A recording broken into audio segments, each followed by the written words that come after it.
cities to follow the law. Delhi, unfortunately, is one example where we live.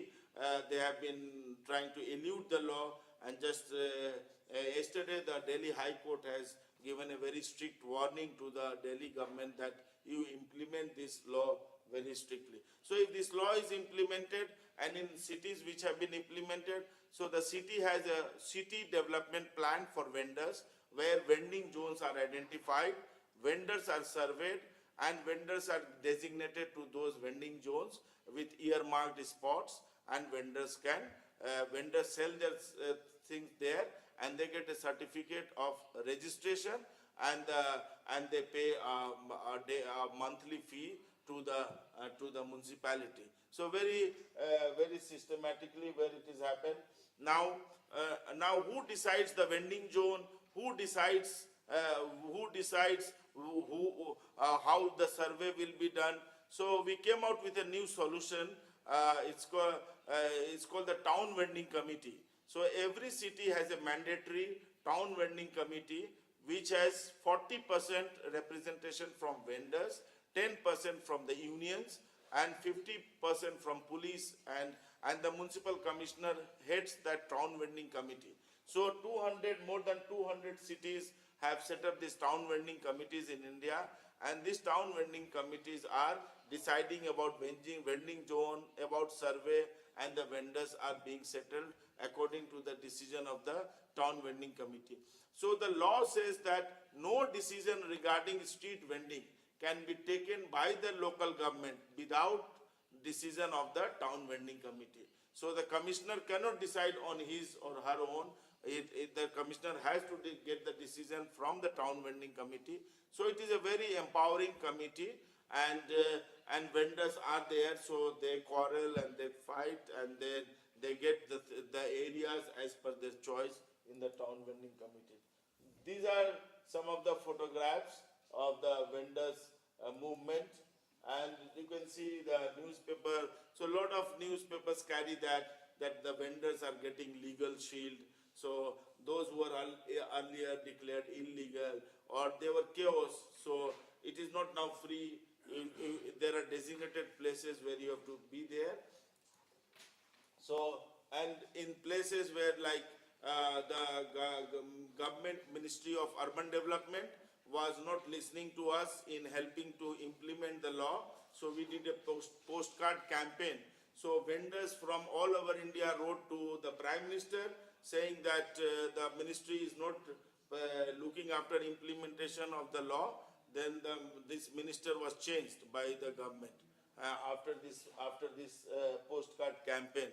So we have a new minister, and we are hoping that it will move fast. So these are photographs of the town vending committee.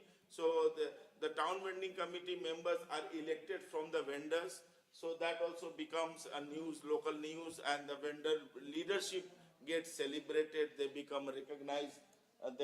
This is one meeting of the town vending committee. You can see the commissioner is in the middle, the local MLA is there, the mayor is there, and the police officials are this side.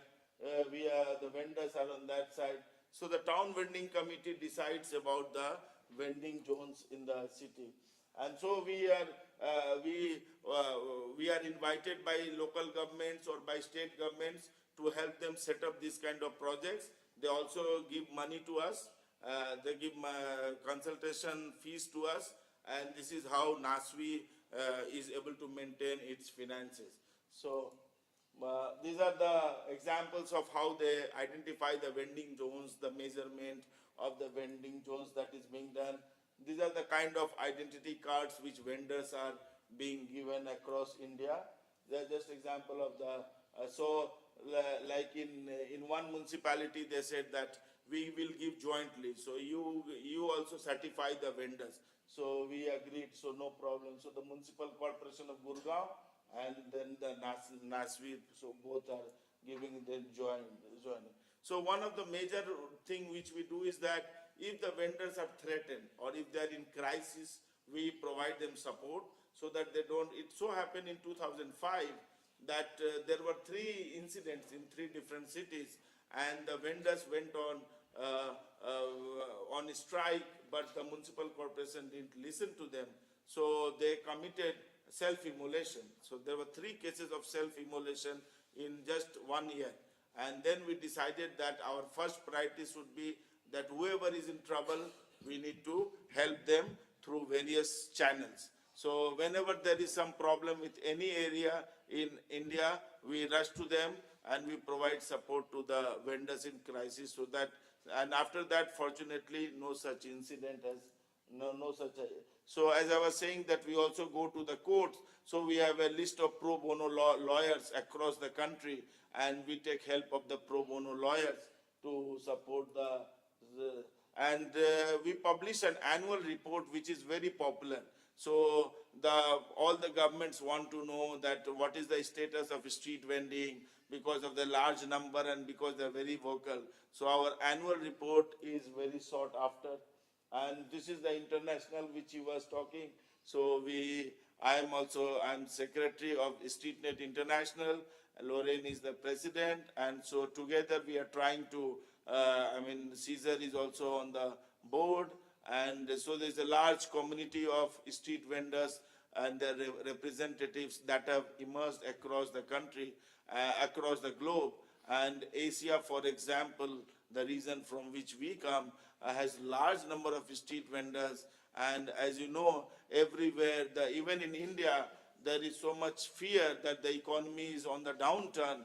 And the recent report has shown that the GDP has gone down by 2%, and everybody is fearing more downturn for the economy. So unorganized workers provide a good method if they are organized well, and not only organized well, if they are provided support, they are provided an opportunity. And they also prove that it is not their fault. They are willing to give their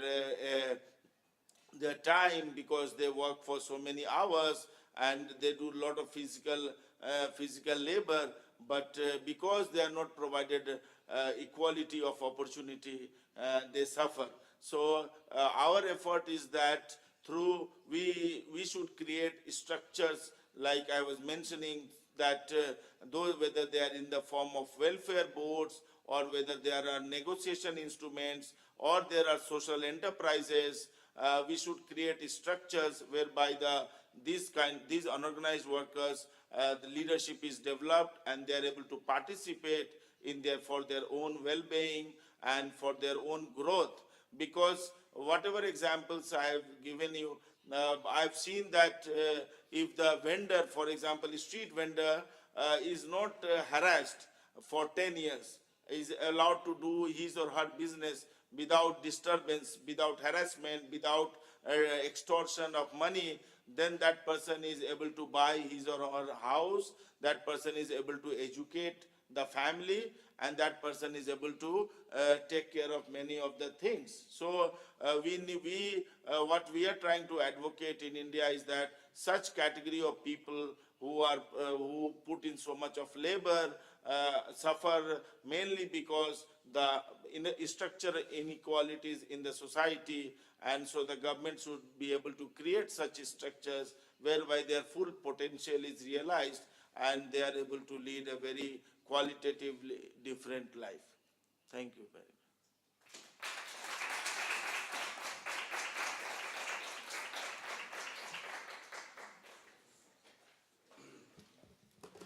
Muchísimas gracias, Arvin, por tu intervención. Si tenéis alguna pregunta para hacerle antes de que pasemos a tomar café, yo creo que es el momento ahora de que lo podemos recordar. Me sorprende, Arvin, que existe cierto paralelismo entre la situación en India y la situación en otros países y en otros continentes, ¿no?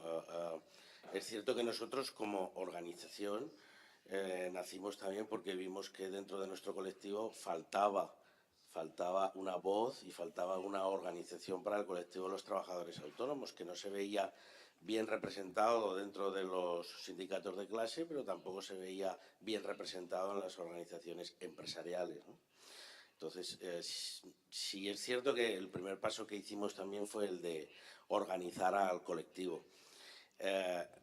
Nosotros estamos hablando de 3 millones de trabajadores autónomos en España que además tienen nombre y apellido, quiere decir que están completamente registrados por el sistema de seguridad social. Tú estás hablando de 400 millones de trabajadores en la economía informal, que significa que no están ni registrados ni tienen ningún tipo de derecho, ¿no? Nosotros también hemos hecho programas, igual que vosotros, es decir, el paralelismo sí que existe, ¿no? En formación, quizá en otros niveles, y se ha conseguido también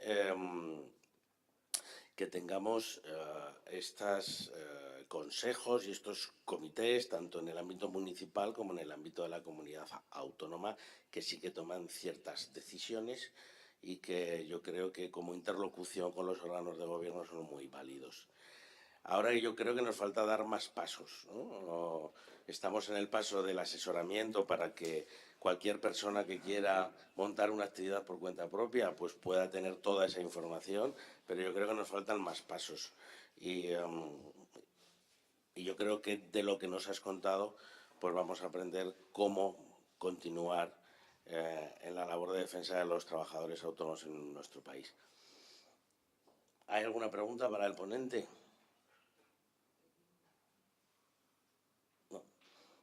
Con el soporte económico para todo este esfuerzo, ¿cómo lo habéis conseguido?